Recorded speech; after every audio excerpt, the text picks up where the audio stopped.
भगवान की भक्ति अगर दैन्य भाव की होती है, दीनता की होती है, तो भगवान प्रसन्न होते हैं। और भक्ति भगवान की अगर दम्भ भाव की है, अहंकार भाव की है कि मैं बड़ा भक्त हूं, बहुत ज्ञानी हूं, भगवान की पूजा करता हूं रावण के जैसा, भगवान उसका नाश भी कर देते हैं। भक्ति जब भी हम उपासना करें भगवान की, तब ध्यान रहे कि दैन्य भाव से करें।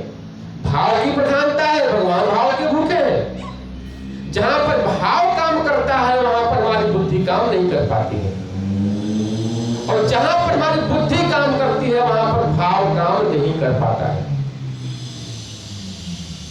तो भाव की प्रधानता के लिए श्री गुरुदेव भगवान के सानिध्य में रहना, सत्संग के सानिध्य में रहना, ग्रंथों का अध्ययन करते रहना, संत ग्रंथ भक्तों के संपर्क में बने रहना, दैन्य भक्ति को शक्ति प्राप्त होती है। दंभ भक्ति का जन्म नहीं होने पाता है। तो भगवान की भक्ति हमें दीनता से करनी चाहिए। प्रभु हमारे पास कुछ नहीं है, क्या है? नाथ सकल संपदा तुम्हारी, मैं सेवक सब सुखी। नाथ सकल संपदा तुम्हारी, नाथ सकल संपदा तुम्हारी, मैं सेवक सब सुखी।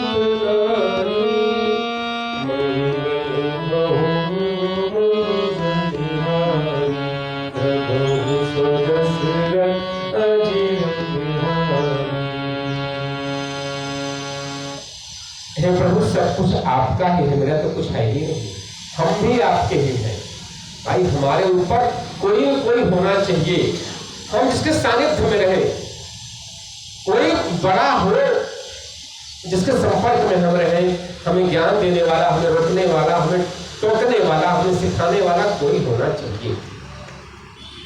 अगर कोई नहीं है तो जान लीजिए कि हमारे अंदर धीरे धीरे दंभ और अहंकार आना आरंभ हो जाएगा। अब तो हम ताकतवर हो गए, अब तो हम ज्ञानी हो गए, अब तो हम बुद्धिमान हो गए, हम धनवान हो गए, इस बात का हमारे अंदर अहंकार हो जाता है भाई।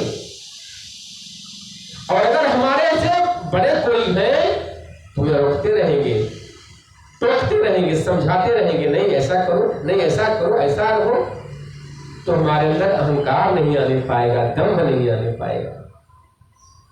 तो श्री रामचरितमानस के एक एक दोहे, एक एक चौपाई, सोलह छंद हमें भगवान की दैन्य भक्ति सिखाते हैं। दंभ भक्ति रावण की भांति नहीं सिखाते हैं। हमें रावण की भांति दंभ भक्ति नहीं करना है, दैन्य भक्ति करना है अपने जीवन में।